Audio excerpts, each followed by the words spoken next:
He said he didn't bring makeup. I said I did last meeting. But you weren't here. I wouldn't do that. I wouldn't do that to you. Okay. Basically, No, she's gonna give you one.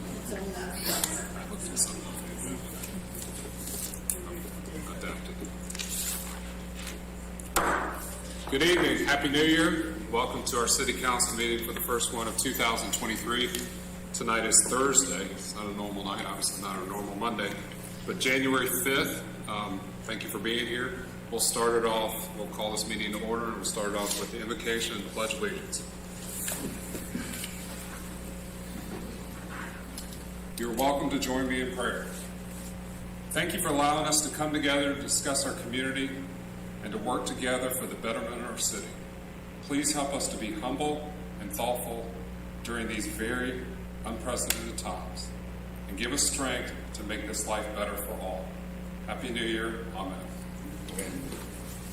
I pledge allegiance to the flag of the United States of America and to the republic for which it stands, one nation, under God, indivisible, with liberty and justice for all.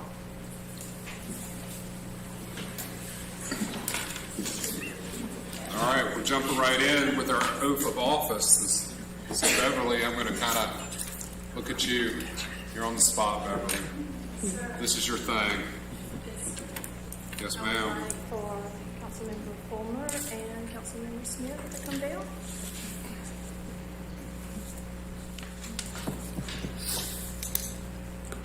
See if I haven't focused in the right thing. And so that we're not stacking hands, you each have a Bible. You'll place your left hand on the Bible and raise your right hand and repeat after me. I do solemnly swear that I am duly qualified according to the Constitution of this state to exercise the duties of the office to which I have been elected, and that I will, to the best of my ability, discharge the duties thereof, and preserve, protect, and defend the Constitution of this state and of the United States. So help me God. As a council member of the municipality of Clemson, I will equally, fairly, and impartially, to the best of my ability and skill, exercise the trust reposed in me, and I will use my best endeavors to preserve the peace, carry into effect, according to the law, the purposes for which I have been elected. So help me God. Congratulations. Thank you.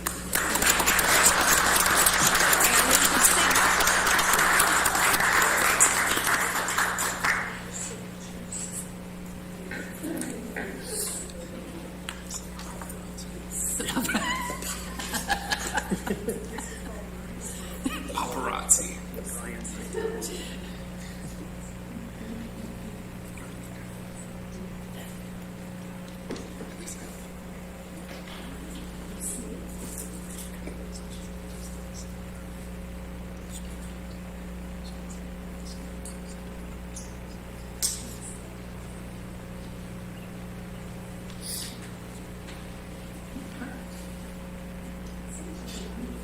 Real quickly, Beverly, do you want to take a picture real quickly of the three new ones? Afterwards? That works. So y'all stay Hey, I'm good. for that. Just tell me what to do. I love it. I love it. Welcome to the table, Lillian. You got the short straw seats? You're stuck by John. That's the hazing. That's the hazing program. It's stuck next to Dustin. Well, congratulations again. I'm looking at John too over there to the right. Everybody else is left. But all right, the next item is actually technically not on the agenda, but we do need to reappoint Mayor Pro Tem. So would somebody like to make a motion or nomination? I would like to nominate Alicia Smith to serve as Mayor Pro Tem. Second. Any further discussion, comments? This is a 2-year appointment. Yes, thank you, Mary, for adding that. So part of that nomination will be for 2 years, of course. So any other comments, discussion? If not, all in favor, raise your right hand. All right. Well, you can. You can be anybody opposed. So, congratulations again. You did such a great job. You just get reappointed. All right, next is the public session. Speaking of that, there you go, Mayor Pro Tem. Thank you. Happy New Year, everyone. I'm so thankful to be able to serve another term. So glad to be here. This is our opportunity for public session and any opportunities that our community would like to make comments about anything that is not already on the agenda. You would have 3 minutes to speak. We just ask that you come to the podium, sign in with your name and your address where you reside. If you are online, I don't think we have anyone, then you would raise your hand. But if you have anything you'd like to say, this is your opportunity. Doesn't look like we have anyone that wants to come up and speak at this time. Oh, okay. almost close off there. It should be up there. Okay. And if you can state your name. Put my glasses on. State your name publicly as well.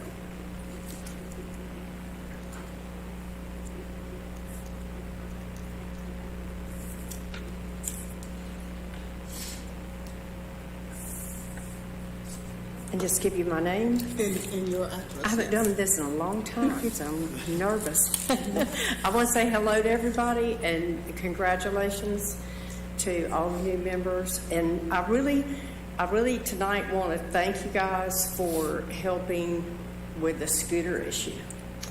And downtown, I work downtown, and it's just the bikes and the scooters and the electric things on the sidewalks are so dangerous. I've, almost had an accident myself, and I just really appreciate and I want to thank everybody for working on that. And I wanted to see my neighbors and thank my neighbor Bob.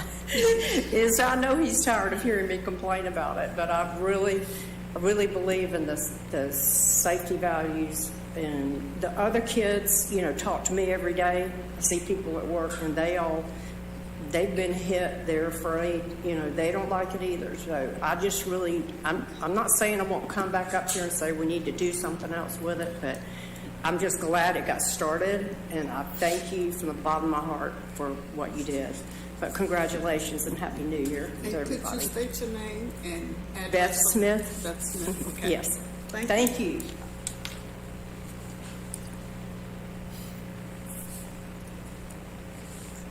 Are there other comments? Thank you for coming up and speaking. And Mayor, I will turn it back over to you. All right. Nice to meet you. Lowell. Yeah, good.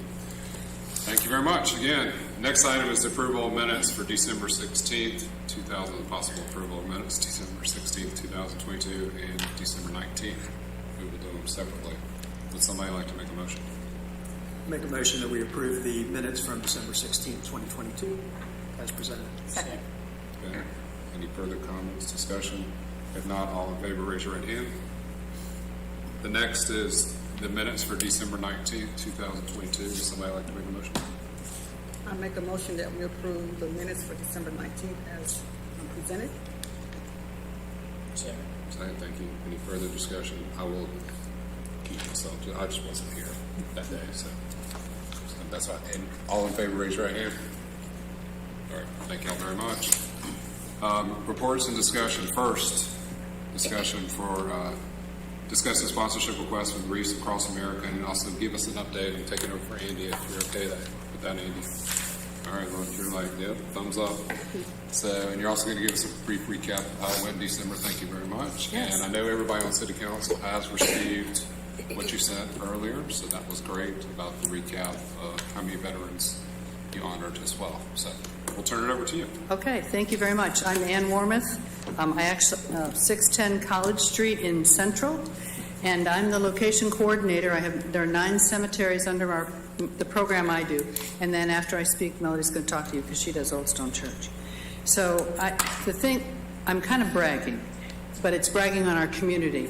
And the picture you see up here is Janie Collins and me, and we were called in June, and they said, would you like to come up to the Stem to Stone at Wreaths Across America, the national headquarters where the wreaths are made in Columbia Falls, Maine, as our guests? There are 5 states in our district, and there were only 3 people chosen.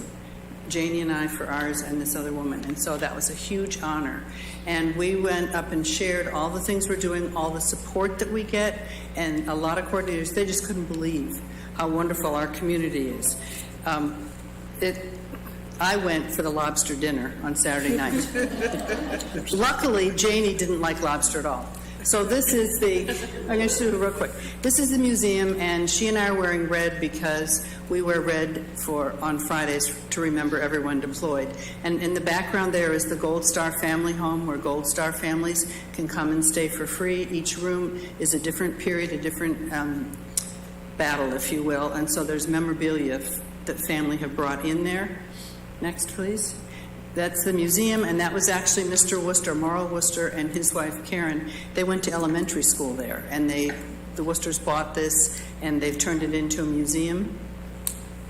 This is a shot down the hallway, and you can see it looks like an elementary school, things on both sides. And then these are the challenge coins. Will Mullinex, the Mullinex Tree Service, last year I went to him and said, Will, hang on to your wreath money. Instead of that, would you buy a specific coin that says, it's Wreaths Across America logo on one side, and the other side says Central, Clemson, and Easley, Pickens County. And so we give those out to the JROTC cadets and then the veterans that sit in the 8 ceremonial chairs that present the wreaths. There we are with Mr. Worcester, and we actually brought him a Central South Carolina Christmas tree ornament, and then we gave him one of our coins. And one of the coins from our town is going to be put in that case. That's Mr. Worcester building a wreath. And what he's telling you is that they start October 15th. 2.7 million wreaths were made. Each person in the factory makes, there's 300 in the building we were in, and they make 200 wreaths a day, if you can imagine. And then they ship them out the beginning of December. So go on to the next, and I can make this available if you all want to see it later, but he's just telling us how they tip the trees. So you've got your regular evergreen tree, and they have this device that goes around it, and it basically is like a hedge clipper. And they trim off, and these are 10-inch pieces, and they become bouquets. And each of the bouquets, there's 10 on a wreath, and each one means something, like the folds of a flag, and we read those now at our ceremonies. On December 17th and 18th, he's showing a jig. He's very worker conscious. So the workers said to him, this is a safety measure so they don't get their fingers, because they're clamps. And then you clamp down on it, and someone at that point said, how many times have you had your fingers pinched? And he said, never. He's been doing this since way before 1992 when he started Wreaths Across America. Okay, let's come out of this. That's one of the tents. There were over 300 people. They fed us. They had barbecue. They were in Maine. I did not say that Southern barbecue is really better, but that's what we did. Janie ran the race. It was, I don't know how long it was, but anyway, it's an annual race that they run. Okay, those are tipped trees. He has over 600 acres, and that's what they look like. They tip them for 30 years. Every 3 years, they cut the branches. Those are the remembrance trees. There are 5 of them. They all have red tags. Janie and I went out. We had called around and contacted the mayor and council members, and if you had someone that served, this was the first year, or last year was, that they allowed tags for people who were still alive. Previously, it had been just those that had passed. So we started there. That was tree 1, and then Janie did the far tree, and so there were 110 there. And because there's a red tag on it, no one else can ever hang a tag on there. If you hear of anyone that wants a tag, Wreaths Across America makes these dog tags for free. I have the exact location of the trees, and all we do is contact them, and they'll hang a tag on the tree. But it was really quite a moving ceremony, and again, that idea of say the names so they're never forgotten. So I went to the very end. Most people had 1 or 2. I had 110. So I said, I'm not going to read you all the details, but let me read you all of our heroes. And it's not all the people buried in all the cemeteries around here. It's just other people that we were honoring, okay? And there we are, just sort of gives you an idea of how it is. And the neat thing is that tree isn't going to be tipped for quite a while. And you hang all the tags close to the trunk, and so it won't get tipped. I'll be long gone when they start tipping that tree. Well, maybe not. Okay, and there we are. That's one of the Gold Star mothers, and then the woman in the middle that's shorter between Janie and me. Janie's the blonde on the right, for those of you who don't know her. Trish Garner, she helped us from 2019 get going, okay? And that's, you can see we're on big picnic tables. All the meals were provided. We bought our breakfast better than that. And there's the lobster. We thought we were going up there for cool weather. It was hotter up there than down here. So, and Janie did take one bite, and she just said, ugh, and I got it. The trees behind us were tipped last year, and our wreaths that are out here in the cemeteries came from some of those trees behind us, so that's kind of cool. Their church service, Gold Star families, others came up and they said, you know what we're missing up here, Mr. Worcester, is a church. He built the church. He also built an amphitheater there by one of the tents, so, okay. And that's where we are, and is that it?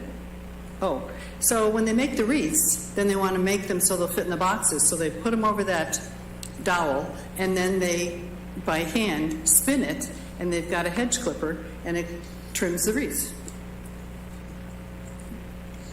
There you go. Next. And then these are just shots of the workers, and look at how much he cares about his workers. They wear protective plastic so they don't ruin their clothing. It's in 3 languages, French, Spanish, and English. That just shows you the assembly line. And there they are. So that's what it looks like. That's where all these fresh Maine balsam wreaths come from. That's it, I think. Okay. All right. As I told you, I have 9 cemeteries. We do 4 ceremonies. 32 veterans are honored. This year we're projecting for 2023, 1,025. I gave you my cards. I updated them. So on your calendar, your personal calendars, please put down December 16 and 17. I'd love to have more of you come.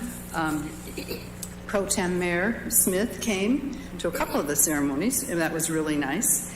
I also want you to know, right now is our big fundraising time. Buy 2 for $30, we get 5. And every penny that we collect goes right to wreaths. So some of you have probably seen this quarter-page color ad in the journal. Well, the journal gives that to our program, and it encompasses the program I do and the program that Melody does, and also in Seneca. And they run it from the 17th, they run it for a month continually, and that really helps us. I have a list of our sponsors. Have I run out of time? Okay. Well, this is pretty important to us because this is how we get our wreaths. And in a minute, I'm going to surprise you with how many my program is done. And actually, because of the publicity, you put things on your Facebook page, you tell people. Last year, 90% of the people that made donations, and I can see those online, I didn't have any idea who they were. I couldn't tell you that they had people buried in the cemeteries. I was absolutely amazed. So that's pretty good. This year, America's Guardians Motorcycle Club that raised money for the Shop with a Cop in Central, they joined us. The city of Clemson, the city of Central Historical Society, the Daily Journal for Publicity, Duckett Robinson Funeral Home, Joe's New York Pizza again. John Bolton donated his time. He went to 2 different ceremonies for us, did photos for free. Lowe's donates American flags every year, and you'll see them over at Mount Zion and at Abel. Memory Gardens purchased wreaths. I mentioned Will Mullinex with the challenge coins. Pickens Courier for Publicity, Rails 133, Ralph Hayes Toyota in Anderson. That's where I buy my Sienna. And again, today, he's giving me a check tomorrow. The Sentinel Progress Publicity and Tiger Lily Flowers. Every time we need a wreath stand, she says, how many do you need? And again, this year, if you laid a wreath and took the tag off the back into Joe's or Rails 133 until January 7, you can get 10% off your meal, not the alcohol. But and then they make a cash donation to us. And it's not based on the tags, because people told me, and I'm embarrassed to go in there and ask them for 10% off. So anyway, that's it. All right. So I gave you a wreath count by cemeteries. I don't know if you want me to read that necessarily. I mean, It's up. I think I still have time? everybody's received it. You've received it, so I don't think you need it. But the thing I wanted you to realize is that in 2021, we only had 910, and then in 2022, we went to 944. So I told you last year that my wreath program is rolling. So if I get 1,000 wreaths and I only pull 940, then the remainder rolls. So I have about 100 roll. And it depends on when they cut off, but roughly 100. And so, as of right now, with the donations, I haven't checked it in the last 10 minutes, 797 wreaths out of the 1,025 have been sponsored, so that leaves 228 wreaths. And I was requesting, last year you gave $700 to my specific program, and that was 117 wreaths. I was wondering if you could do 3 more wreaths and bring it up to $720. I would really appreciate it. Janie Collins has strep throat, and she said she didn't want to share it with all y'all, so that's why she's not here. And Kathleen Gillespie joined, and she now is doing Pickens Chapel with Southern Wesleyan. So there's really 3 coordinators doing this program. So at this time, do you have any questions? Thank you for letting me have all this time and for looking at our slides. Questions for Ian? No, that's very. Okay. And the only other thing I'll add, and I may have missed it, I know Troop 235 locally. Yes. Okay. So I didn't call out everybody. The Sentinel Progress and the Pickens Courier listed everyone. Troop 235 came again this year. They put out all the wreaths, then they go out and lay wreaths. They pick up all the boxes. We couldn't do it without them, that's for sure, and it's because of the mayor bringing them in. It's because of them. So, and the kids say that they're impressed with it. We had them lead the pledge again this year. And this year at Memory Garden, we had couples. So I had husbands and wives. There were 3 sets that served in the military at the same time, and then we also had a Korean War veteran there. So, thank you. thank you. It was a good ceremony. A wonderful ceremony. Appreciate it. Melanie, I think you're coming up. Yeah.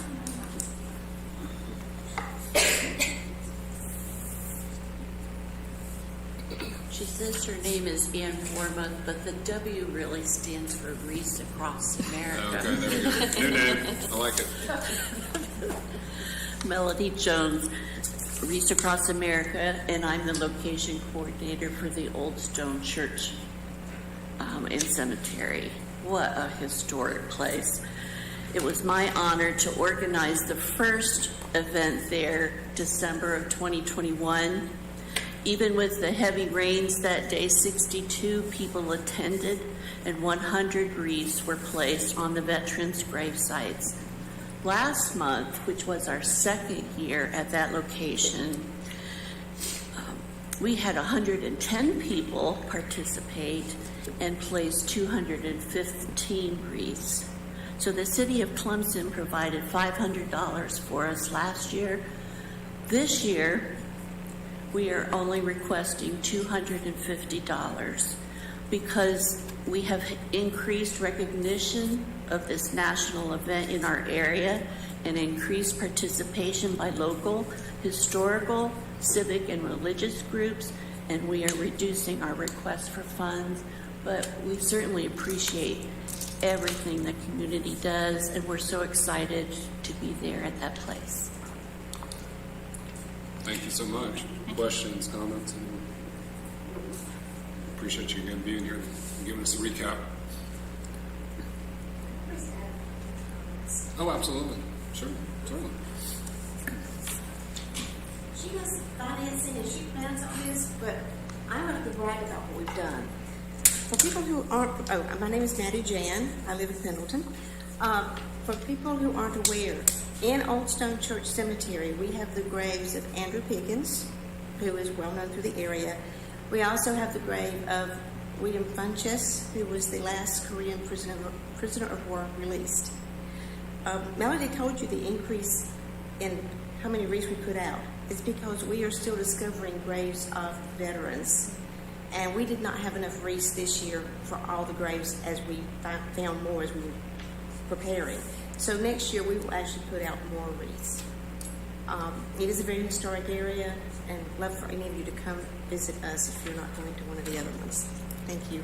Thank you.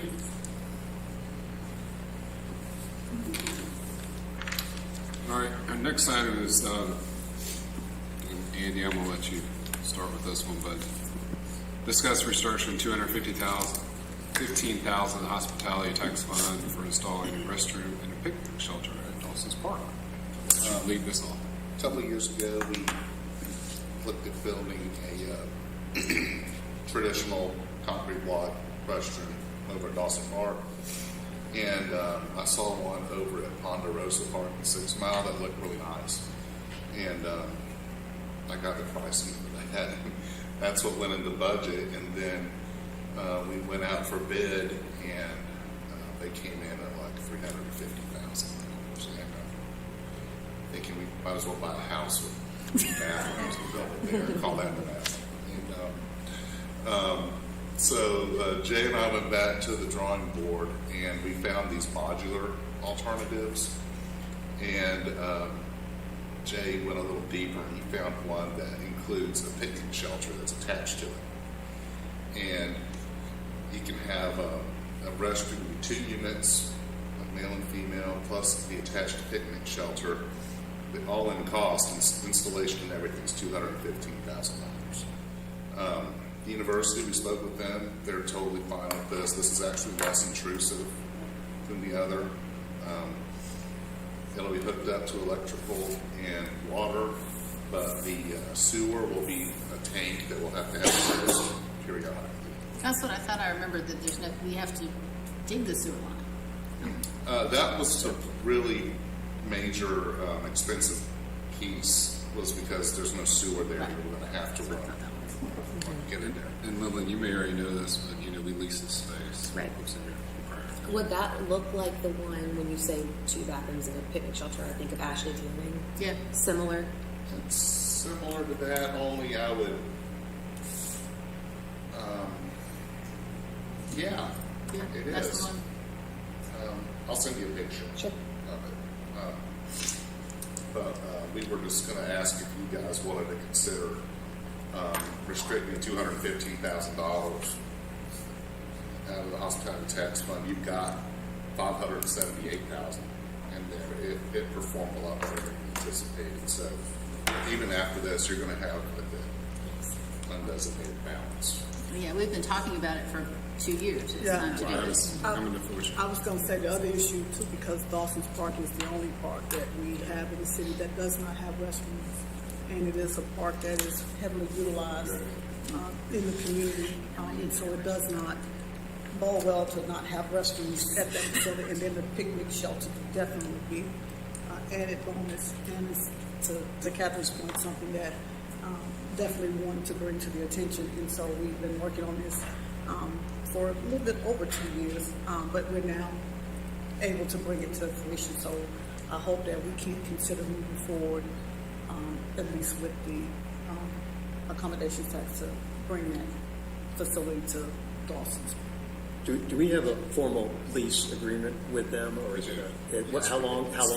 Is it 5 years? It's 5 years, but when I last talked about this with Laura Stoner, she suggested that we might want to look at a longer term lease, because we both felt like we were just constantly renewing this agreement, and they don't really have any plans, so she felt comfortable with doing something a little. But just so Bob knows, when we renewed it, we did ask for the 2-year, and they wanted to stay with 5 at the time. Yeah. So now they're coming, which is great. I think, we have been trying to ask for the long term. I was just going to So no, I think it's great that they're. But I mean, it's nice that it's modular, because if they kick us out, we can just go. That's true. Put it on the back of the truck. Yeah, that's right. We'll just pack it up and go. Well, we just don't want it turning into another parking lot. Into a what? Parking lot. Oh, right. Yeah, I know we're waiting to get the final design back for the intersection of how much right of way will have to be done. But we talked with DOT last, just making sure we put it in the right location. I'd like to locate it behind the baseball field by the basketball courts and the play structure. Yeah. And if we have to move the outfield a little bit to fit it in there, maybe we have to move the fence in a little bit to fit it in there. I don't know. It's a pretty big outfield. Thank you, Andy. Okay. Unless y'all have any other questions, discussion. All right, next is staff reports. You're still on. Staff reports. If you go down to Abernathy Waterfront Park, you will see that instead of replacing the most recently vandalized section in front of the swinging benches, we're putting in the new wire system. So we're wanting to see how that looks. They sent me some pictures today. It looks pretty good, but I haven't been able to tug on it yet. So if y'all are out and about, take a look. Let me know what you think. Now I'm going to have Allie introduce our latest employee. Thank you. Apologize for my voice. It's not been cheering too much this morning. She worked it in. I'd like to welcome Laurie Wainwright to our team. She started with us on Tuesday as our tourism and events coordinator. She comes from us from Latrobe, Pennsylvania, where she worked with the Chamber of Commerce there. So we're excited to have her on board. She'll be working on marketing efforts, hopefully large events, and bringing more people to the area. Thanks for being here. All right. Lastly, I'm going to, Sarah's going to be sending you guys out a doodle poll tomorrow. I'm going to try to get you all locked down sometime the last week of January this month to do a goal setting session so that we can start, this is the time of year we start thinking about how to pay for things. And I'd like to get you off for somewhere between 4 to 6 hours if possible. We'll go to the offsite someplace. Did you say 4 to 6 hours? You said 4 to 6 hours. 4 to 6. Yeah, 4-6. You know, just as long as y'all want to go. Do you have, does somebody have a ballpark on those dates? I'm finalizing some plans. Well, I'll give you a wide range. Okay, there we go. Thank you. Yeah, I mean, I'll probably go beyond just that week. Okay, thank you. And it'll be Saturday, during the week, a whole bunch of options. Oh, that's all. Okay, sounds good. All right. Next is policy action ordinances. First item is to consider first reading of ordinance to issue fines for false alarms associated with fire alarms, burglar alarms, robbery alarms, security alarms, and panic alarms. Brian. Yes, sir. We appreciate it. I know you've been a very busy individual. We appreciate everything you're doing. Happy New Year. Yes. Yeah. Thank you. Yes, sir. I think that was better than Merry Christmas. Yeah, there you go. Yeah, Merry Christmas was illustrated. When it rains, it pours. Today it rained. Brother, did it rain? So when we had the discussion earlier about the false alarm ordinances, I did adjust the fines a little bit. I brought them down from what they originally were. They will now be adjusted down to the new fines would be first one is still a warning. The second one will be 25. Third through fourth would be 75, and then when we get into fifth and sixth, it goes to 200. Then seventh and beyond, that would be where 500 comes into play. And if after your first warning, if you don't have the system registered, you will get the fine, and you'll also get a $200 fine for not registering your system as well. And I did mention last time the other locations that have false alarm ordinances, and I'll just tell you those again. City of Greenville, Greenville County, Richland County, Columbia, South Carolina, Spartanburg City and County, Rock Hill, which after they put theirs in, 20% reduction in false alarm calls across the board. Some cities, 30%. There is one which population 35,000 on the West Coast, Manhattan Beach, dropped 60% after they put the false alarm ordinance in within 1 year. The other one, Greer has one, Anderson, Charleston, and the city of Malden each have false alarm ordinance. And it's not something that is meant more to reduce the number of times and the amount of resources that are put on the road that are dedicated to responding to emergency calls, like Chief Kramer and I have talked about, Chief Campos. Right now, with some of the units in town, the number of false alarms that we're running, because the university ran 307 in 2021, roughly 200 in 2022. That's not counting what the city police department runs as well, but city police does run all fire calls with the university. It's a way to, when you get your first warning, to educate you about, it is really a life safety matter, because it's the safety of the responders, of the tenants, of the residents, of anyone who is in that structure. If the system's not operating properly, you are really, in my view, putting yourself at danger, because you need to maintain that system and let it operate properly. And that's why on the first warning, I will go out there, talk to the occupant, talk to the tenant, whoever is responsible for that system, and give them just a little, we'll talk, a little education about it and why it is important. There's also an appeals board that has a member of council, Allie, Andy, Chief Kramer, Deputy Chief, myself, Chief Campos, or appointee, and also I added an administrative secretary, who Rebecca Wilbanks, who's the office manager for the planning department, volunteered to do that. But that's kind of where we're at. It's not, I'm trying to come down on people, it's more of a safety issue, and we will use this to get systems that are not up to code corrected.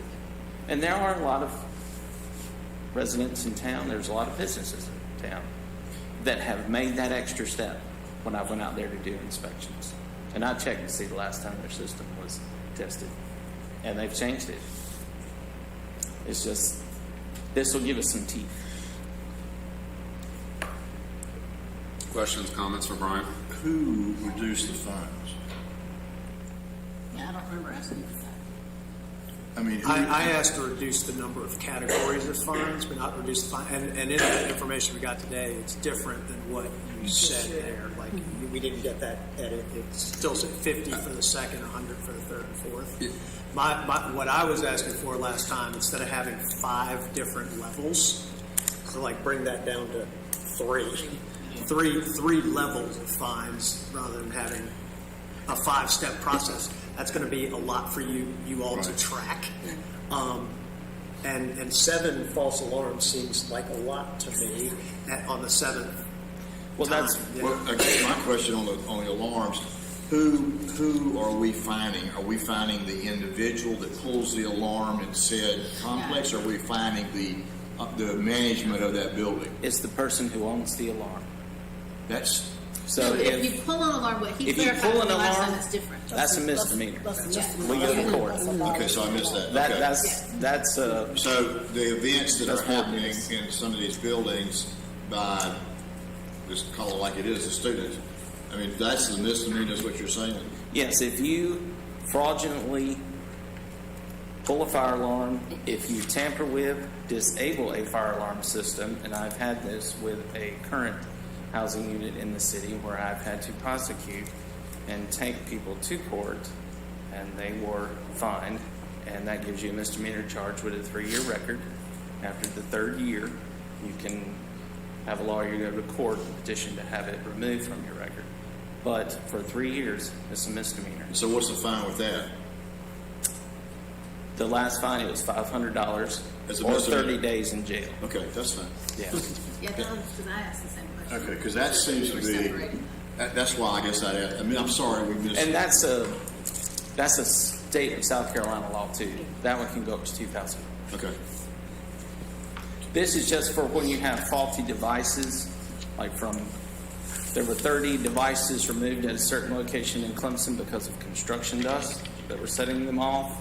People who don't properly maintain them, remove devices, wiring's faulty, the system is not calling out correctly, the dialers, instead of being wireless, they're copper, and the copper's got breaks in them, and they need to be upgraded.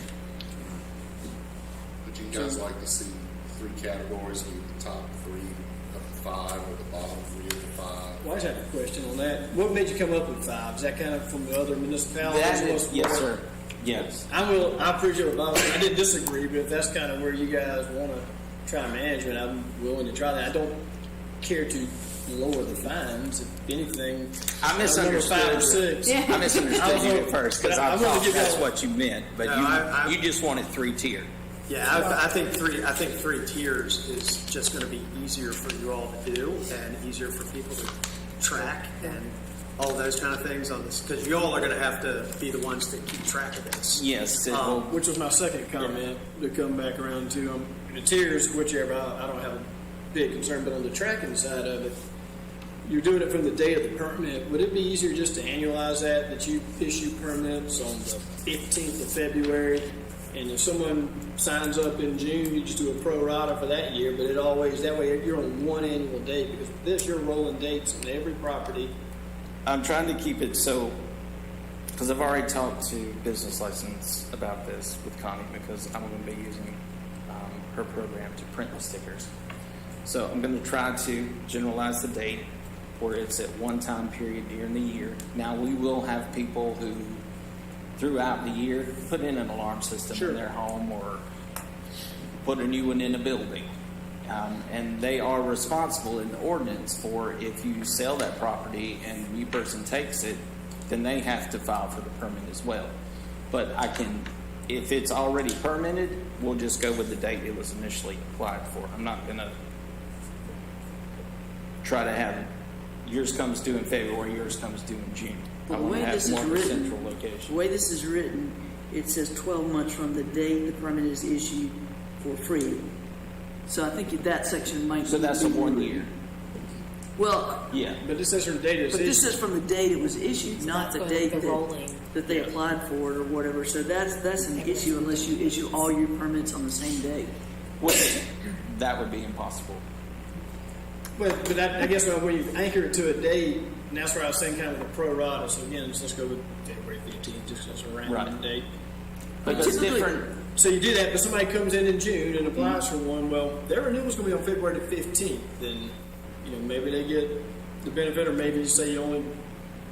With the business licenses and the other type of permits that we have, people are told you must apply for this by January 1 or January 30th. So if they come in January 1, that's fine, they're covered. But they do have a deadline. The way that you have it written, and that's just me splitting hairs, so don't take that personally. I missed that earlier. It's free, so you don't have to prorate, right? Well, I didn't mean to prorate for the expense. I meant like maybe a number of alarms. Like if you're only there for half a year and you had prorate the number of them. Like maybe hit them with a fine a little quicker. Well, the number of alarms is whether that happens in 5 days or 5 months. True. It's still a problem. It's still the same problem. So you just go to the same annual renewal date. Yeah. I was trying to make it simple. Yeah. But the way it's worded doesn't get there. To me, in my interpretation of it. With 12 months from the date the permit's issued. So this is first reading. The 2 things you would have to do here tonight. Now you can always have a third reading too, which is no big deal. We can either come back to the first reading again, or second reading rather, with a revision for the date and the 3 tiers. And you could put that, or you could put those in tonight, and it could be adopted. And if Bob's okay with the tiers, if you want, if they want to work it this way, because that's what their research told them. If we want to give them an opportunity to see, we can always come back and amend that. But I thought we also, in addition to the tiers of fines, we're not going to reduce the fine. I guess my point is, I'll make the motion. I'll do it like this with an amendment that we move the date to a common date with the fines as originally presented and the tiers as presented, and then we can always come back and amend that down the road if we want to get down to 3 tiers or something. So, I mean, what I'm saying is you can do all that in one motion tonight. So what you're saying is we'll go out with the original plan. We'll have the 5 tiers, but the fines will be the original fines. Correct. And that won't. And then, so when do we take it to the 3 tiers or do it? I think I would rely on these guys. They came to us with 5. They're comfortable with that. And then if they're finding that to be a nuisance, then we revisit it. address that and revisit it at that time. They're doing this based on what other municipalities are doing. So do we There's a have any reason. program? Brian, come back if you think it should go to a tiered system. You're going to recommend that at the next city council meeting. Okay. And then the fines, if I'm reading these correctly, first false alarm warning, 50 for the second, third and fourth, That would just be 100, as presented fifth and tonight. fifth, yep, 200. So it's the same as what it was. Same as presented in the written information. Same, that's right. Correct. Okay. All right. I just misunderstood what you were asking. All right, so John made a motion. Would somebody like to second it? Second. Okay. Further discussion, comments?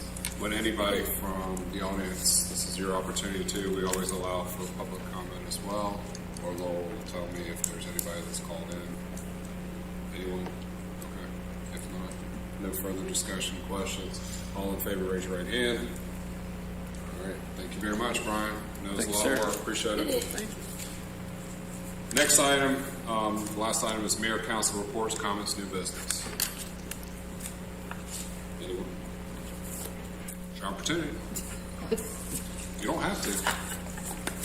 He's just trying to get to an hour. No, I'm not. All right, so if there are no reports, comments, new business, I will ask for all city council members to stick around. Anyone else, family, friends, would like to stick around? Beverly was so gracious with others to coordinate, to get together afterwards and take a few pictures, if I'm not mistaken, so that we can. So, if not, would somebody like to make a motion to adjourn?